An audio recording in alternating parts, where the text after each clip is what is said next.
Many entrepreneurs assume that having a business partner will make everything in business easier. You've got a shared workload, you've got complementary skill sets, you've got built-in accountability. What could go wrong? The challenge is that sometimes business partnerships are also the fastest way to build frustration and resentment, to create conflict, and maybe even to kill the business altogether. So before you enter a business partnership or continue with one, you need to ask the question, is this business partnership moving the business forward, or is it holding us back? Welcome to the Shift Podcast. I'm Matt Ware with my host, Evan Weiland. We're in the beautiful Uva Wine Bar in North Colorado Springs, and we are excited to talk about business partnerships today, when they work and when they don't. Yep, and that's the question that we want to answer today. We want to answer the question for the audience, is partnership for them or is it not for them? Right. So we have really two type of people that this episode is going to be especially helpful for. Number one would be someone who already has a partnership. They're in a partnership and they want to evaluate or improve the dynamic of that partnership. And then the second would be entrepreneurs considering being in a partnership for the very first time. So I can't say that we're unbiased Right. when it comes to the topic of partnerships. We do have our opinions. Sure. To be fair, we're going to explore this in two lights, both negative and positive. Yeah, and that's exactly right. We are not unbiased. In fact, nobody is unbiased. Everybody's got a bias. We just have to acknowledge it. And that's, of course, what we're going to do in this episode. And we're going to talk about, like you said, the positive and negative. So let's start with the bad news first. We'll go bad news and then good news. All right. So we'll start with bad news. Dave Ramsey says the only ship that won't sail is a partnership. And that's a big statement, right? I mean, to say that basically just don't do it, right? Like, don't even get into this. Don't even go there. And in my experience, though, there's a lot of truth to that statement.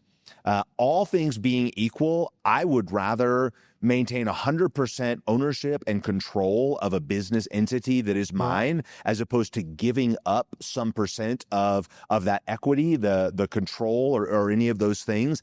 And that's not to say that it can't work, because obviously there are very successful partnerships. There are some things that I'm in partnerships in now, but we talked about not being biased. My bias is probably away from partnerships rather than toward them. Well, I mean, it's true that partnerships are really romanticized, right? They are. But the reality is, the stats tell us that 70% of partnerships fail, and that's typically due to misalignment, financial disputes, and ego clashes. So Shocking. Shocking. So, the honeymoon phase of a partnership, it feels great, right? Right. But business problems are going to arise when there are, differences in ethics, goals, and decision making. Right. And when those things become exposed, the fire's turned up, right? The heat is turned up. Yep. So a couple things. The downside, from what I can tell, the downside of having a partnership, a profit share, like you just said earlier, it's hard to sort of digest the idea of giving up 50% of a partnership, Sure. assuming that all things are created equal, Right. obviously. And by the way, legally speaking, I've heard it's a really bad idea to truly go 50-50. Yeah, I've heard of some bad stories. Maybe I'll share one a little bit later. But also decision paralysis, right? Right. A decision needs to be made, and as we know, as entrepreneurs, you need to be able to think through something quickly and act quickly, right? Like, you can't mess around. And so if you spend 3 days arguing about what you're going to do, you just lost ground. Right. Right. It's not good. And then unequal effort. So let's say that it's a new business and the 2, 3, or God forbid, 4 or 5 people haven't decided what their roles are, right?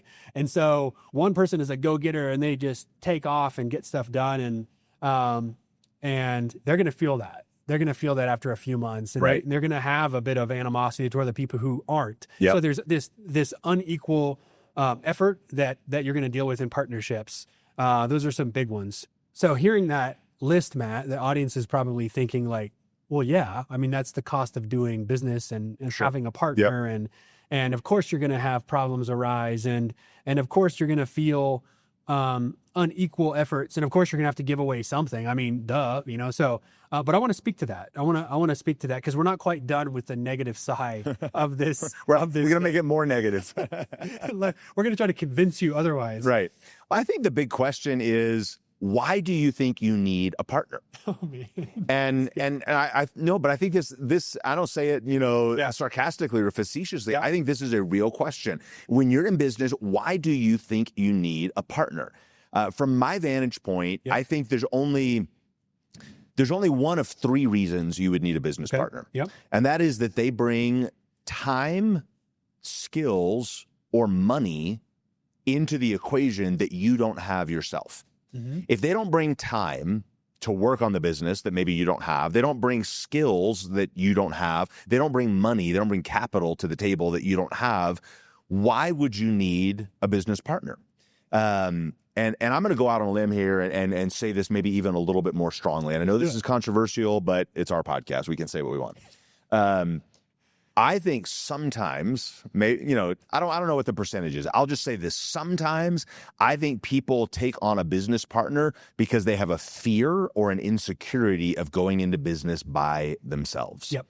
And they think they need somebody else, to sort of be there with them, to hold their hand. And I don't mean that in a condescending way. I just think it's a reality that because entrepreneurship is sometimes such a daunting journey, people say, I feel like I just got to have somebody in there with me to do it with me because I'm scared of doing it by myself. Yeah.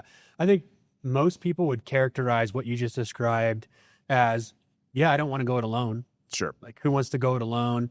Let's do this as a team. Let's have fun. Yep. Especially with the people that I already like and I think I can get along with. Right. Not recognizing that that's probably just an insecurity. Yeah. And I understand that's not a blanket statement. I would say, well, maybe it is a blanket statement. I'd say in most cases, that's true.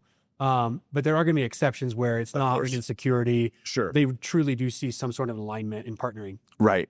Well, and I would just say to that not wanting to go it alone on the front end potentially means giving up an awful lot on the back end. That's true. And so I think there's just got to be a reality check around those things. So you might not want to go it alone on the front end, right?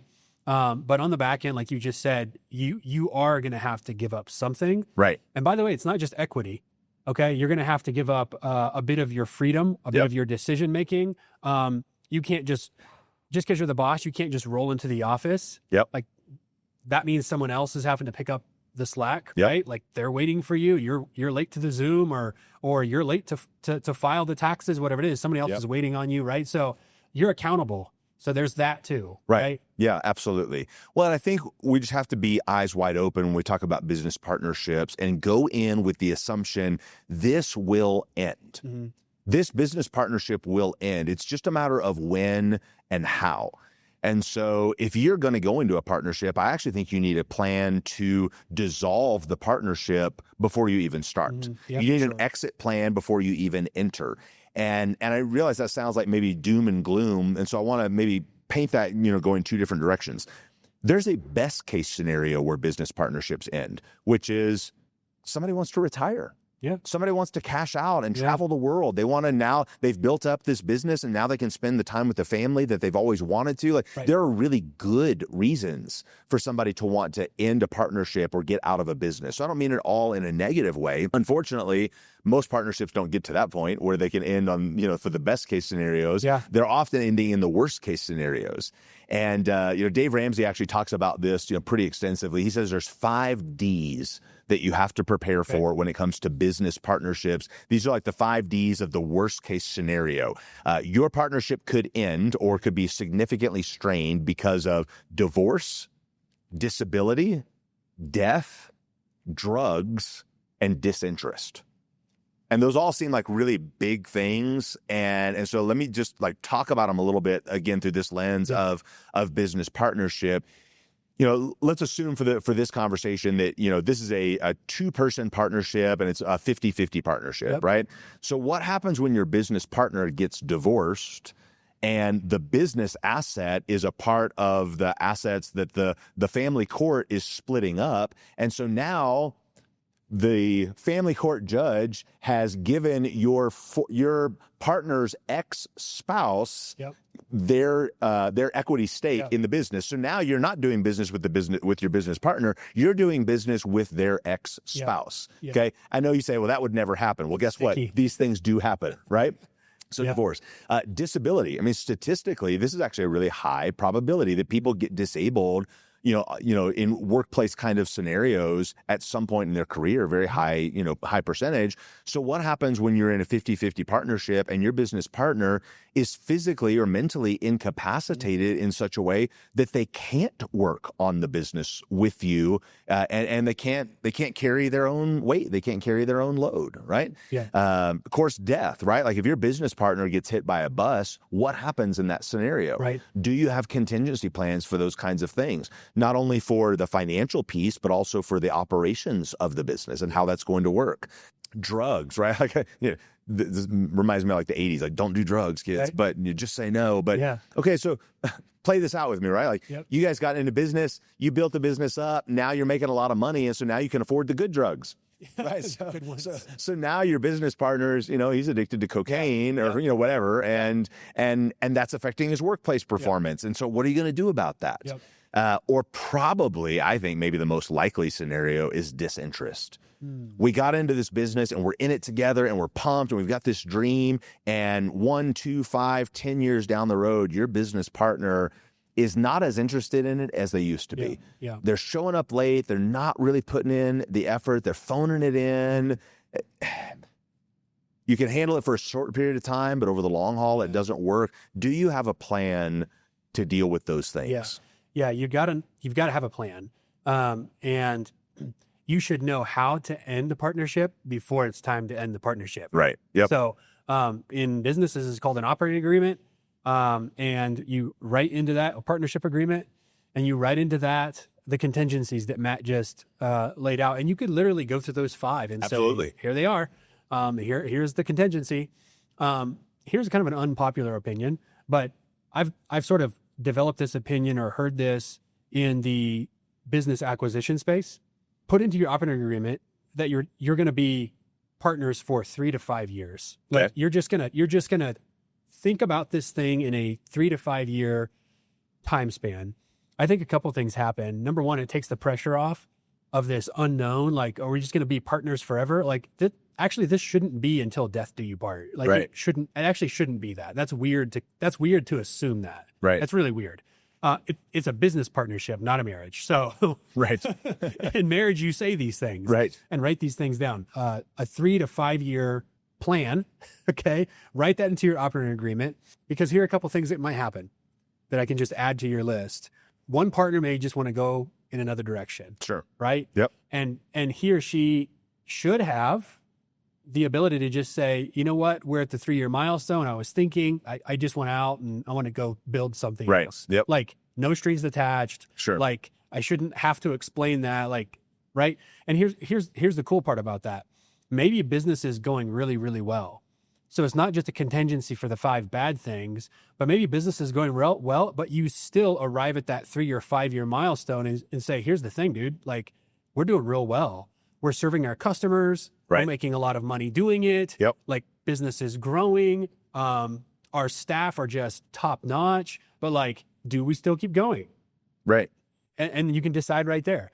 And so I think that just alleviates a lot of, unknown. Yeah. And again, it's not super popular. I've just heard this from the acquisition space, but I think it's healthy. And a few other things too, Matt.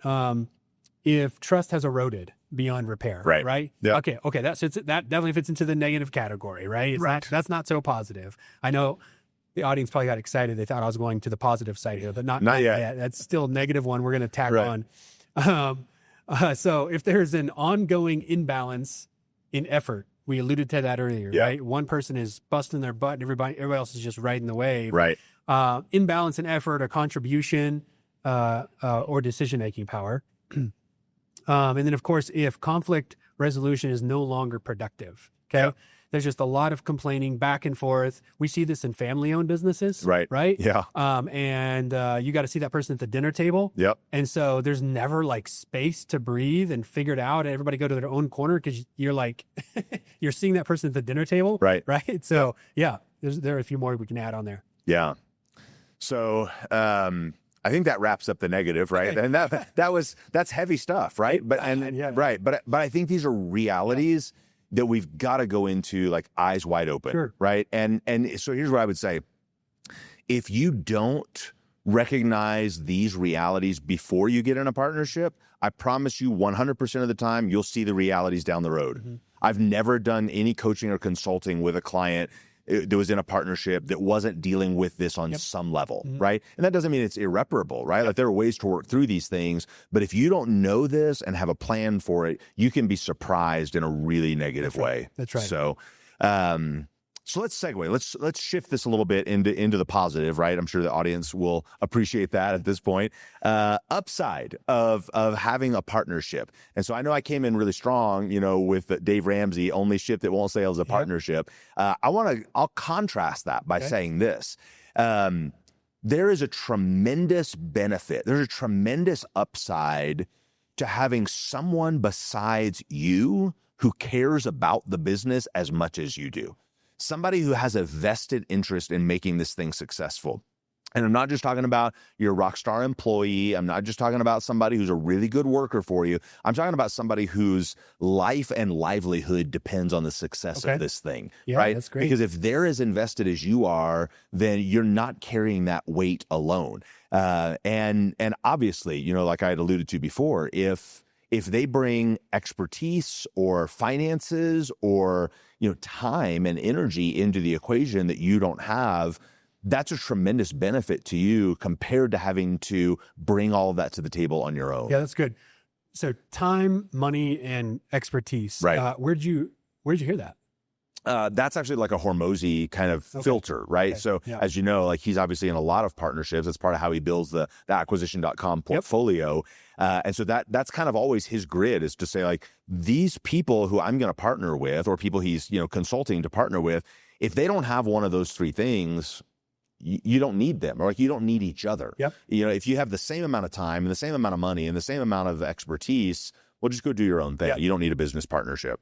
Couple benefits of having a partnership that I wanted to bring up, and there's so many, but I'll just start with a short list here. So number one, you can balance one another's skill sets.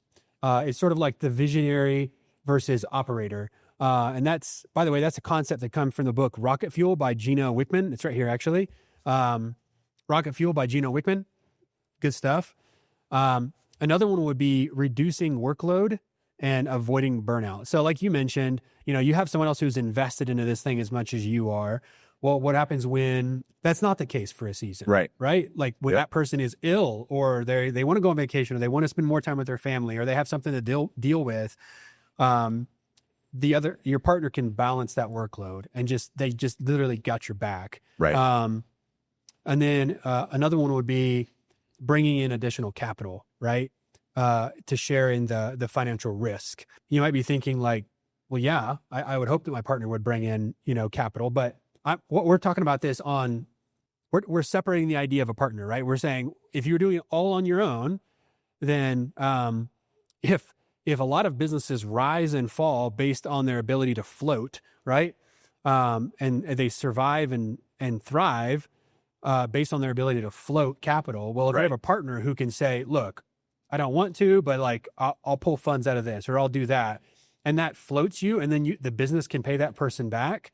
That's the difference between living and dying as a business. Yeah. Right. So good stuff. Yeah. All right. So we've talked about the negative, right? The downsides. We've talked about the positive, or the upsides of being in a partnership. Yep. Let's kind of wrap up this episode by talking about, how do you make it work? Okay. All right. So if you're watching or listening, you're in a partnership, whether you want to be or not, right? Like maybe there's negatives and positives that you're dealing with, but you say, okay, I want to make this work, right? Like what would it take? Or maybe you're thinking about entering a partnership, and these are things you need to have in place kind of at the get-go to know that it's going to work. A few things that we would say. First is good communication. Yep. And I think, that seems obvious, but I'm amazed at how much assumption happens at the business partnership level. And you'd think that's where the most communication would occur. It's actually sometimes where the least amount of communication occurs, because you got two guys and they're buddies and they've got this idea and just hanging out on the weekend to golf together. If that's great, how much better would it be to work 50 or 60 hours a week together, right? And so we get into these things and we haven't really had good communication around like so many of the aspects of business. And, we talked about communication in another episode. We talked about, the idea that to be clear is to be kind. We talked about giving like last 10%, communication. And, that if we do those things on the front end, things work out better on the back end. And I would say that's especially true for partnerships. The more communication you can have and the clearer that communication can be and the less holding back, in that stage. Don't take anything for granted. Write everything down. I remember the old saying, good paper makes good friends, right? And I think that level of communication is super important if you're in one or you're going to get in a partnership. Good paper does make good friends. Yeah. You have to have a strong operating agreement. Right. And I think that, the best time to write an operating agreement is before you get into a partnership. Right. And the second best time to write a strong operating agreement is right now. Right. So if you're listening or watching, it doesn't mean that like something's wrong necessarily, but you can go to your partner and say, hey, we've been into this thing for X amount of years. And I think that we should, in light of what I've just learned, I think we should rewrite the operating agreement, not just for self-preservation, but like just because it's the professional thing to do. Right. Yeah, I think that strong operating agreement, partnership agreement is important. That's a part of the good communication piece, right? Like making sure everything really is written down so that we have clarity. I think other things that you have to make sure that you've got in place if your partnership is going to be successful is you have to have aligned vision. You got to want to go to the same place with this business, with this company, right? I mean, if one person wants to grow it and the other person wants to maintain it, that's not going to work. One person wants to open more branches, more locations, more stores, whatever, and the other one wants to just keep exactly the way we've got it now. That's not going to work. So you have to have aligned vision. I'd say you also have to have aligned values. Over the long haul, you want to do business with, you want to be a business partner with somebody who shares your values, right? I mean, in the short run, you could make it work. Yeah. But long term, like somebody that has your values, your worldview, your perspective on life, like that's going to go a long way to just minimizing conflicts and kind of moving forward in the same direction. And then also, I would say you have to have assigned roles. You have to have assigned roles. You cannot both be the CEO of the company. Even if on paper, it's a 50-50 partnership, even if you have 50-50 equity ownership of the business, you can't both be the CEO. It doesn't work. My dad, talking about this, in the leadership context, used to always say that anything with two heads is a monster. And I think that's so true. And it's a great way of painting this picture of saying, like, we can't have two people driving the car at the same time. You can't have two people that are both making the decision. Like, have one person be the CEO and have somebody else be the COO or CFO or like whatever it is. Like, figure out your assigned roles, but you can't both sit in the same chair at the same time. Yeah. I like what you said about aligned values. You can only make it about revenue for so long. Right. Like after that, you're going to have to decide, how do we treat people, whether internally or externally, right, in this business, and how does that reflect us and all that. Right. And also what you said about 50-50, it's a really bad idea to be 50-50. And I mean truly 50-50 on paper. Right. I mentioned this earlier, but I want to tell this story of a couple of guys that were buds, and they started a tech company in Silicon Valley. They were buddies. They thought they'd work well together. They both had this really good idea. They both shared similar expertise. They're both software engineers. So they got into this thing with 50-50 on paper, and things went really, really well until it didn't, right? Right, as is always the case. And they did well enough that it was worth something. Yeah. It was worth too much to just walk away. And so they ended up taking share of the court. The attorneys got involved, and at the end of the day, because it was truly 50-50 on paper, the attorney had to say, boys, sit down. And they sat down and he flipped a coin. Wow. It was like, the decision was, if it's heads, then this is what you're going to do. If it's tails, this is what you're going to do. Wow. That would be bad. That would Yeah. be really bad. So, you know, our advice in this so far is have a strong operating agreement, and just go ahead and have one in place and do it right now. Right. Yeah. And have that aligned vision, aligned values, assigned roles. Ideally, yeah, like you said, you've done that from the beginning, but even if you haven't, it's not too late. Now is the next best time to get these things figured out, because that can make the difference between your partnership and your business thriving in the future or really declining and becoming, a major source of frustration and resentment and even financial, calamity for your life. Yeah. Yeah. I mean, have honest conversations. Yep. Use these guys from Silicon Valley as an example, right? Right. Sit down and have honest conversations before resentment builds up. Yep. That's one thing. But then just be smart. Use buyout agreements. If things go sideways and I'm no longer happy with this, like, I have the ability to buy you out, and this is what that buyout would look like over time. And just have this stuff, put in paper. Right. Have a structure to this, and then keep long-term business vision. I think that's so important. Constantly recast the vision. Why are we doing this? Do we align in values? What are our roles? Like you said earlier, Matt. And then stick to those roles. Yeah. Have the split, and then keep that communication open. Yeah. I think in my experience, coaching and consulting businesses, what I have found is that more often than not, things have been going bad for a long time before somebody finally faces the music. Yeah, finally addresses it. And I think that's why we're encouraging more proactive, action on these things, as opposed to being reactive and letting it get to the place where it's all about to blow up.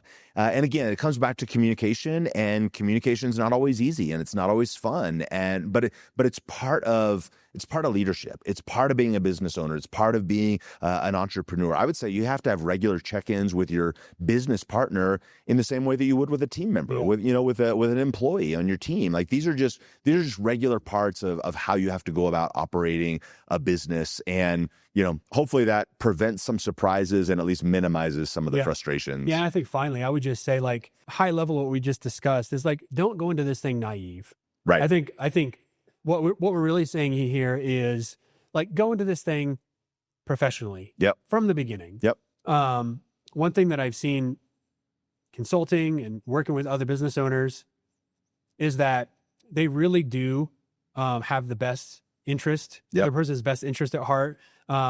They really do feel good about this partnership. But where you see the biggest clash is just because they were just naive. Yeah. They were naive going into this, and I would say even lack the professionalism. Yep. Yeah, absolutely. And on that point, I think just because you already have relationship or you're friends with the person that you're going to go into business with shouldn't be an excuse to not enter it in a professional way. In fact, I would say if you're already friends with the person, it's even more of a reason Great point. to put professionalism in place so that we're able to separate our friendship, our personal relationship from our professional relationship. So super, super important things. And, I think people that are watching or listening, they intuitively know a lot of the things that we're talking about, right? They know the upsides and the downsides of a partnership. I think what we're doing in this episode probably is just giving voice to maybe what some of them are thinking or feeling or have experienced along the way. And, regardless of whether you're in a partnership now or you're considering getting in one, hopefully these are things that can just help kind of guide you along the way and put some of this in context. The bottom line, I think, is there's no right or wrong way to do this, right? It's like with anything, you just have to do it from a well-informed position, from an objective position.